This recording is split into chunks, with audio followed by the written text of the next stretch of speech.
Et c'est ce dont nous prévient Jésus. Je vais vous donner un témoignage personnel, un exemple personnel de ce que je veux dire.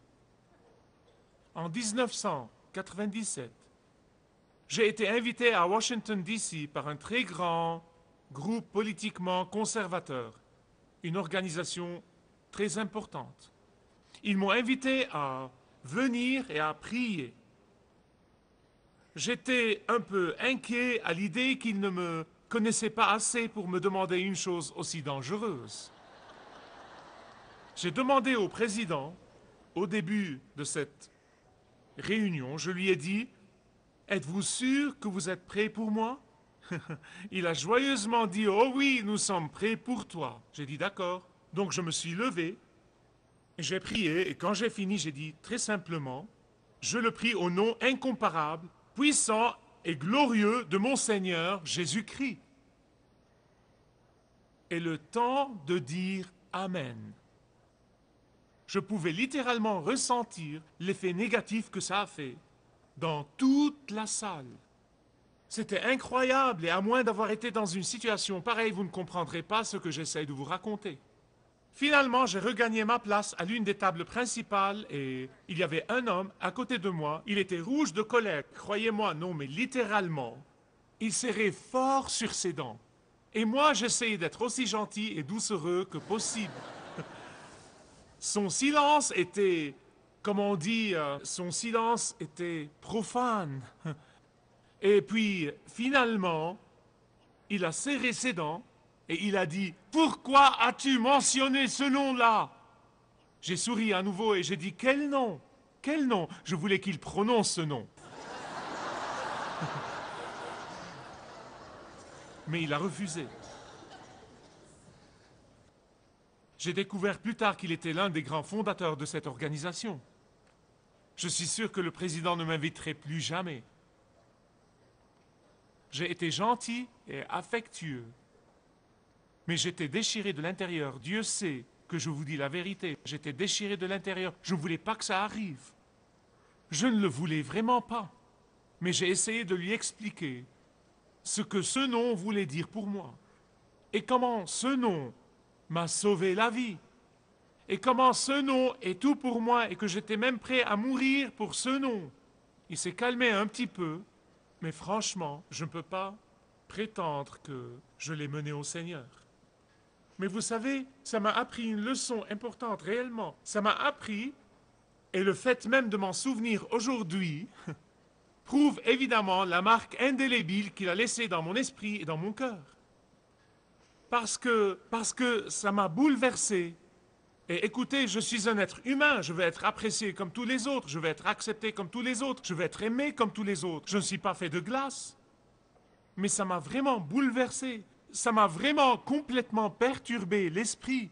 Et de toute évidence, ça a mis le type en colère et je ne voulais vraiment pas que ça arrive. C'était la dernière chose que je voulais. Et ça m'a enlevé cette paix qui aurait pu exister. Cet incident m'a séparé de lui et vice-versa. Est-ce que je l'ai regretté? Jamais de la vie. Est-ce que j'aurais changé ce que j'ai dit? Absolument pas. Est-ce que je le ferai encore? Tout de suite. Mais nul ne peut nier le fait que ce genre de confrontation peut troubler notre paix et nous causer la perturbation. Et c'est exactement ce dont Jésus parlait. Laissez-moi amplifier la chose pour mieux l'expliquer. En fin de soirée, nous sommes partis chacun de son côté.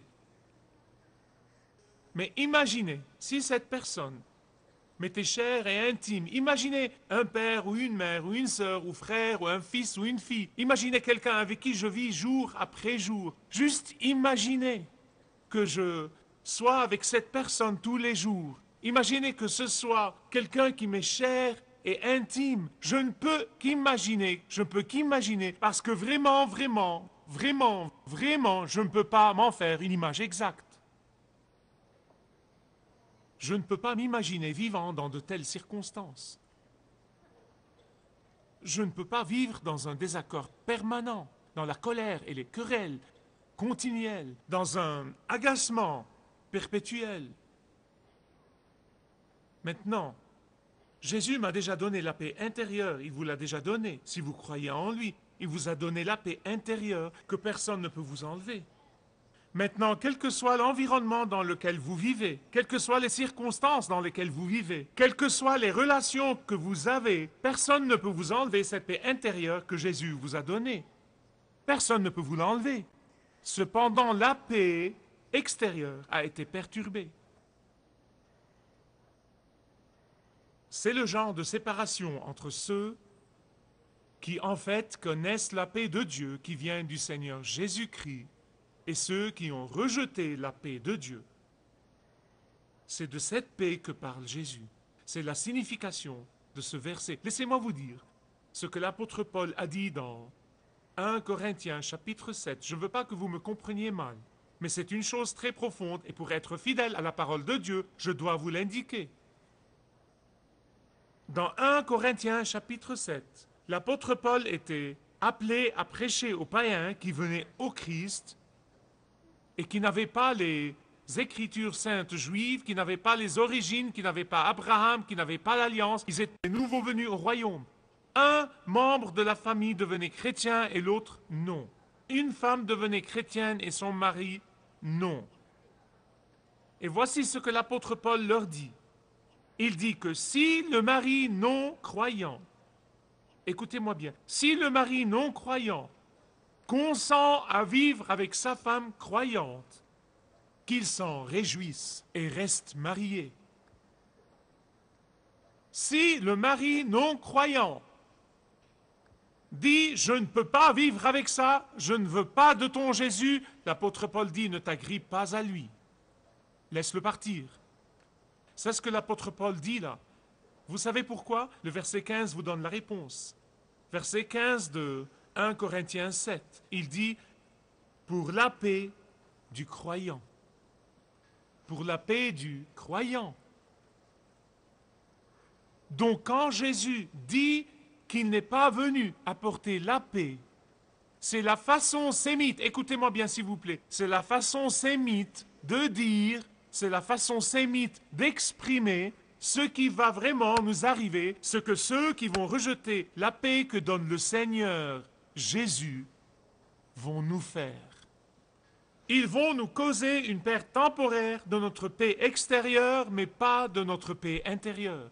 Ils vont nous causer une perte temporaire de notre joie extérieure, mais pas intérieure. Ils vont nous causer une perte temporaire de notre sérénité extérieure. Qu'est-ce que cela veut dire pour nous? Ceux de nous qui aiment le Seigneur et ceux qui se fient à lui et à lui seul pour leur salut, et non pas à lui plus leurs œuvres, mais à lui seul. Qu'est-ce que cela peut nous faire? Il y a des gens qui pensent que les croyants doivent se réunir en petits comités et ignorer tous ceux qui sont en dehors de l'Église. Ce n'est pas ça du tout. En fait, 1 Corinthiens à nouveau. Paul dit aux croyants de ne pas avoir des relations avec ceux qui se nomment frères, mais qui sont délibérément pécheurs, mais de ne pas arrêter les relations avec les non-croyants. Pourquoi? Parce que nous sommes la lumière, parce que Dieu va se servir de nous pour les amener à lui. Ce n'est pas parce que Jésus est l'épée qui divise, ce n'est pas parce que Jésus est l'épée qui tranche que nous devons nécessairement nous tenir loin du membre de notre famille qui est non-croyant, que nous devons nous éloigner de notre ami non-croyant, que nous devons nous éloigner du voisin ou du collègue non-croyant. Jamais de la vie. Jamais. Nous continuons à aimer, nous continuons à donner, nous continuons à secourir, nous continuons à servir, nous continuons à aider. Et je vais vous dire pourquoi. Le reste de l'histoire, comme dirait l'apôtre Paul, qui est le reste du passage de 1 Corinthiens 7.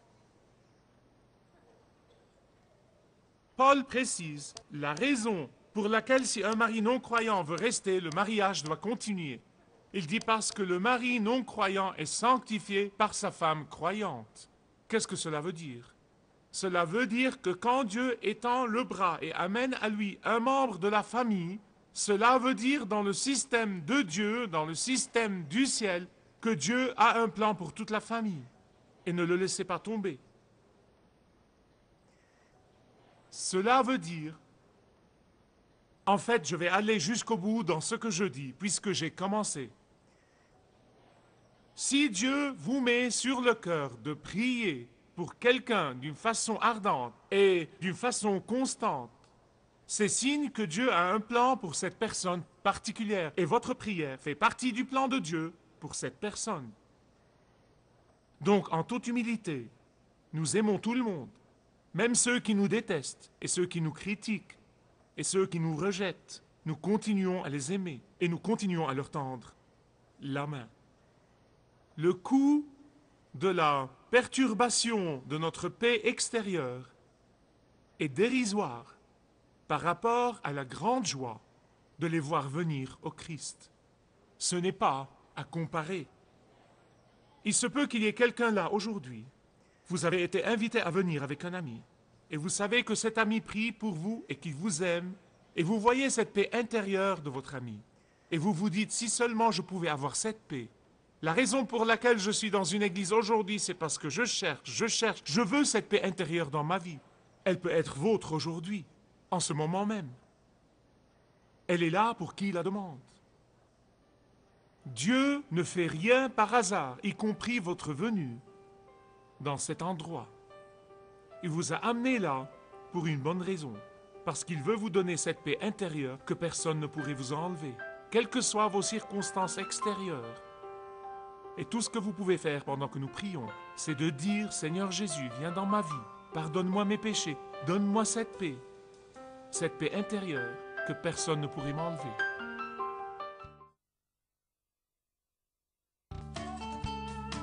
Si vous désirez connaître Dieu d'une manière personnelle, demandez le livret « Retrouvez la joie que vous avez toujours désirée » et vous pourrez découvrir l'amour de Dieu pour vous et apprendre comment expérimenter son pardon.